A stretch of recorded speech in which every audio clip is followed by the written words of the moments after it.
There's something weird going on here, though. You are working on a case about a murder that hasn't happened yet. How it started before the murder trial of the season. A seemingly healthy female that was brought into the ER that was potentially now brain dead. It's like we entered the Twilight Zone. There's an investigation going on right now. Crime scene. The package comes right to this desk, but it's like a Pandora's box because when it's opened, it sets off a chain of events, changes everything. And the house of cards come crashing down. Including on this woman who's speaking out only to 2020. And so in the space of about 24 hours, you go from being complete strangers to basically being a couple. I didn't know a lot about this guy, right? The gates of hell had just been opened in front of you. Yeah.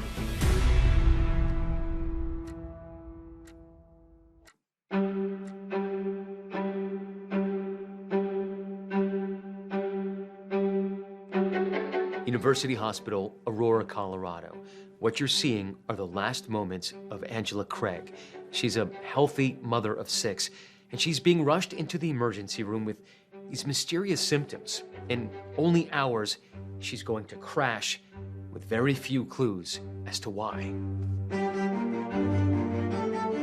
It just gives you goosebumps, it hits you in your core. She doesn't look herself, and it breaks your heart knowing that these are her final hours, these are her final minutes. And so you're watching the slow motion murder happen in real time, and you have to try to stop it. Yes. Yeah. Family, friends, and authorities at this point are just desperately trying to piece together what has happened here. I'm gonna tell you something and it's gonna sound really insane. Maybe I watch too many crime shows, and maybe I shouldn't even say this. It's Aurora Homicide Unit, and I was wondering if you have a minute to speak with me. What is the motive? Is it money? Was it somebody snapping? Spur of the moment? Do you have any idea what you were actually getting into here? There was no way of knowing because it just kept changing. It kept getting more stunning, more crazy. It begins 21 days earlier, and over the course of those 21 days, trust will be broken, lies will be told, and it will end with Angela Craig's murder.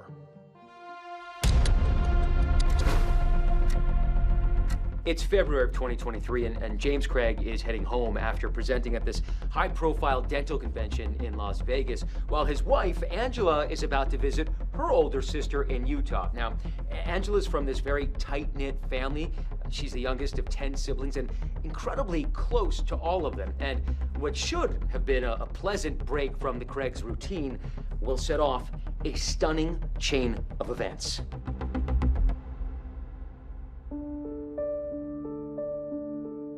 James and Angela Craig have been married for 23 years.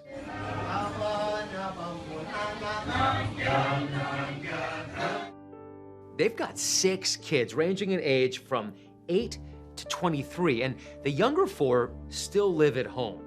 And the Craigs have lots of close friends they've made over the years, including their neighbors who moved from South Africa, and they became like family.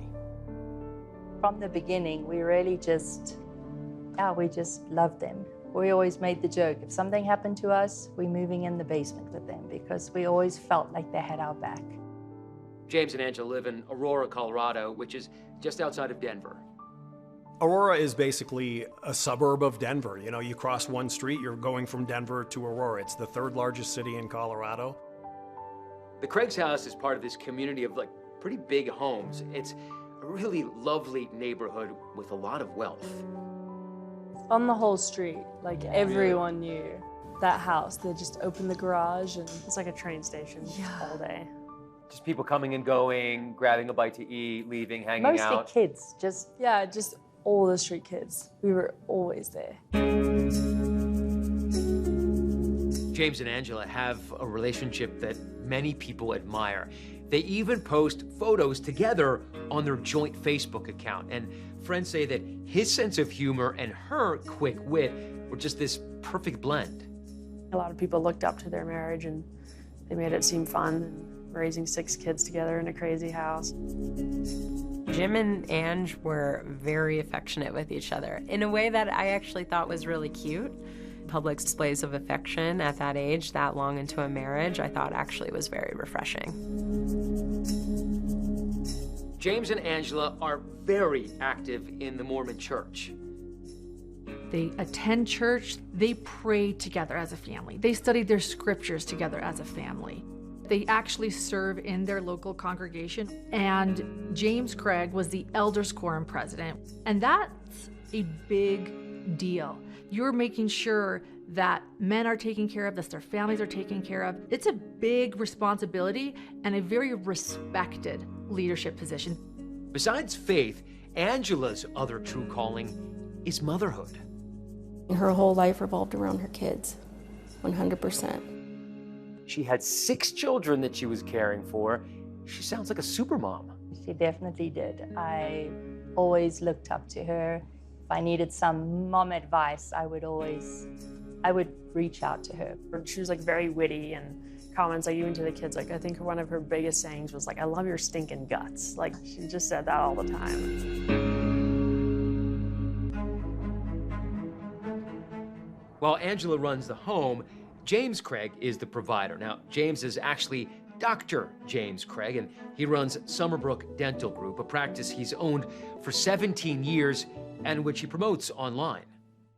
My approach to dentistry begins with sincerely listening to the patient and wanting to find out more about where they're coming from and what they're looking for and what they want. I also have a very strong philosophy that a happy team makes happy patients.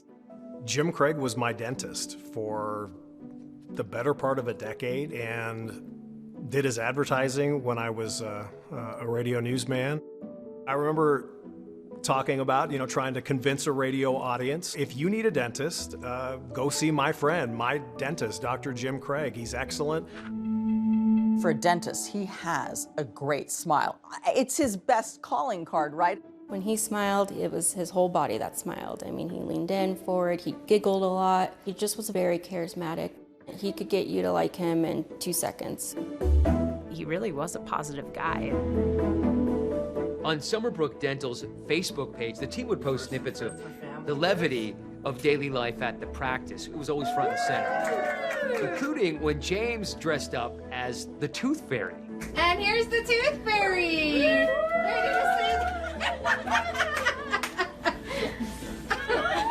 Hi! I thought you needed a tooth extracted. I'm here to do the work. In 2022, Dr. James Craig partners with Dr. Ryan Redfern, his longtime friend and fellow dentist who'd gone to dental school with. Jim was extremely busy, had a lot of irons in the fire, but seemed to handle them very well. I thought that he was one of the smartest people I've ever met. And fellow dentists are drawn to work at the practice because he's on the cutting edge of dental technology. I couldn't believe all the cool stuff that he was doing at the office, all the exciting technology, things that really were a dream for a newer dentist. And it's pretty financially lucrative as well. He had a very large house. He was going on these lavish vacations with his family. I was like, wow, this guy has been very successful financially for a very long time. James Craig is heading home to Angela and his kids from this dental convention in Las Vegas. It was just another convention that he went to so many of them that I'm gonna go train here and I'm gonna go teach here, I'm gonna go speak here. But this convention is different. A countdown begins. Angela has 21 days left to live. And someone who attends that convention will unknowingly hold some of the clues as to what happens to Angela. It's pretty terrible.